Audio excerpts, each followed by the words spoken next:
वक्फे की कार्रवाई जारी है। कुछ देर पहले सुमित गोदारा के द्वारा क्या कुछ कहा गया था वो भी जरा आपको सुनाते हैं।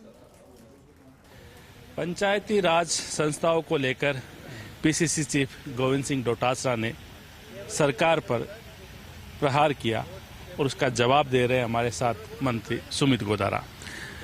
गोविंद सिंह डोटासरा लगातार पंचायती राज लोग को लेकर सवाल खड़े कर रहे हैं कि जो पंचायती राज संस्थाएं हैं उनका गला घोटा जा रहा है, चुनाव समय पर नहीं हो रहे हैं, क्या कहना आपका? देखिए, गोविंद सिंह डोटासरा जी को क्या है कि विवादों में रहने का शौक है शुरू से ही। काम कम करना और विवादों में रहना, ये उनकी शैली रही है। कभी गमछा हिलाना, कभी मर्यादित भाषा का उपयोग करना, ऐसी बातें करना जिसका कोई विचार नहीं हो। अब पंचायत राज पर उन्होंने विषय रखा। अरे आप किस पर विषय रख रहे हो?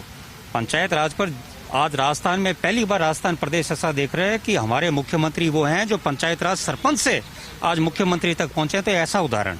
और भारतीय जनता पार्टी ने हमेशा पंचायत राज को मजबूत किया है। आप डोटासरा जी, आप ये बताइए, पिछली सरकार में आप मंत्री थे, आप मुखिया थे, आपके 3 साल तक पंचायत चुनाव क्यों डिले हुए?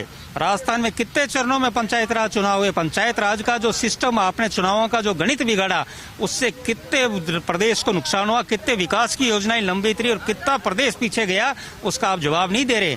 हमारे मुख्यमंत्री जी ने ये निर्देश दिया कि पंचायत राज के चुनाव होंगे 1 स्टेट 1 इलेक्शन के तहत, और उस नीति के तहत जो नीति भारतीय जनता पार्टी के संस्थापक भैरव सिंह शेखावत जी ने 1995 में पंचायत राज और जिला परिषद चुनावों का गठन किया गया, तब से चुनाव हो, चाहे पंचायतों का परिसमन किया गया हो, चाहे 2015 में तत्कालीन मुख्यमंत्री वसुंधरा जी द्वारा पंचायतों का परिसमन किया गया हो।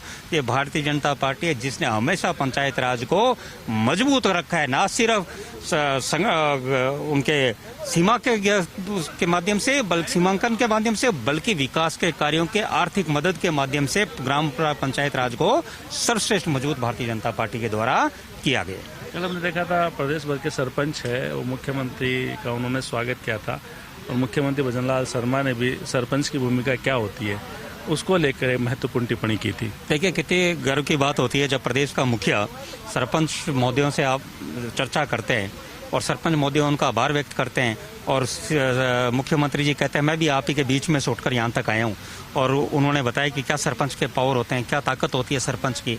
तो एक सरपंच और उन जनप्रतिनिधियों को एक खुशी की अनुभूति होती है। ऐसी महिलाएं जो पहली बार जनप्रतिनिधि बनी थी, वो यदि मुखिया से सीधा संवाद करती है तो आप सोचिए उनका कितना हौसला बढ़ता है और कितना वो ग्रामीण क्षेत्र में नए क्रांतिकारी के रूप में, क्षेत्र में विकास के रूप में अपनी भूमिका निभाएंगे।